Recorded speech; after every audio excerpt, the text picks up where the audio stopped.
بسم اللہ الرحمن الرحیم الحمدللہ رب العالمین۔ ماہ رجب ہجری مہینوں میں 7ویں نمبر پر آتا ہے۔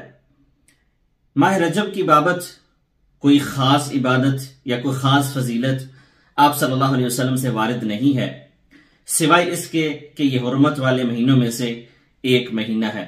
حرمت والے 4 مہینے ہیں، ذوالقعدہ، ذوالحجہ، محرم اور رجب۔ ان 4 مہینوں میں ایک مہینہ رجب کا ہے۔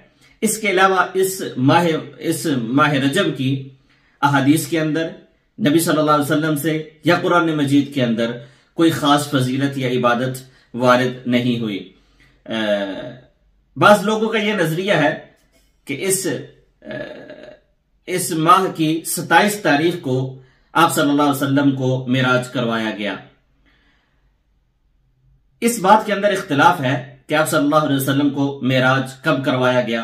آپ صلی اللہ علیہ وسلم کا معراج پر جانا یہ ایک بہت بڑا معجزہ ہے، اور آپ علیہ السلام کے فضائل میں سے ایک بہت بڑی فضیلت ہے جو پہلے کسی نبی یا رسول کے حصے میں نہیں آئی۔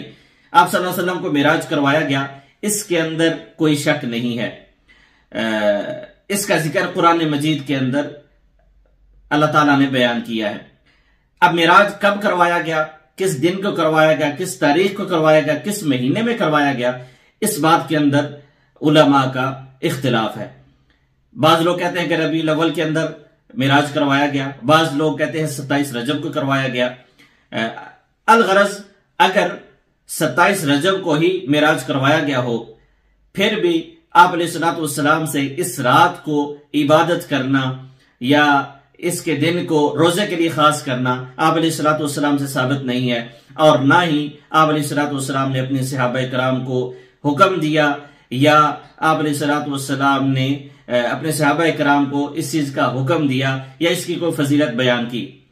اب رہی وہ احادیث جو اس کی فضیلت کے بارے میں بیان کی جاتی ہیں، مختلف احادیث ہیں، مختلف اجر و ثواب بیان کیا جاتا ہے، روزے کا الگ ثواب بیان کیا جاتا ہے، اور رات کی عبادت کا الگ ثواب بیان کیا جاتا ہے، اس مہینے میں زکوٰۃ کا الگ ثواب بیان کیا جاتا ہے۔ تو جتنی بھی احادیث ہیں وہ ساری کی ساری یا تو ضعیف ہے یا موضوع ہے، کوئی بھی حدیث آپ علیہ السلام تک نہیں پہنچتی، اور جبکہ ساری احادیث ضعیف ہے، آپ علیہ السلام تک نہیں پہنچتی، تو ایسا عمل جو بندہ کرتا ہے جو آپ علیہ السلام نے نہیں کیا وہ بندہ کرتا ہے۔ نبی علیہ السلام نے فرمایا من عمل عملا لیس علیہ امرنا فہو رد، جو کوئی بھی ایسا عمل کرتا ہے جس پر ہمارا امر نہیں ہے وہ اللہ کے ہاں مردود ہے۔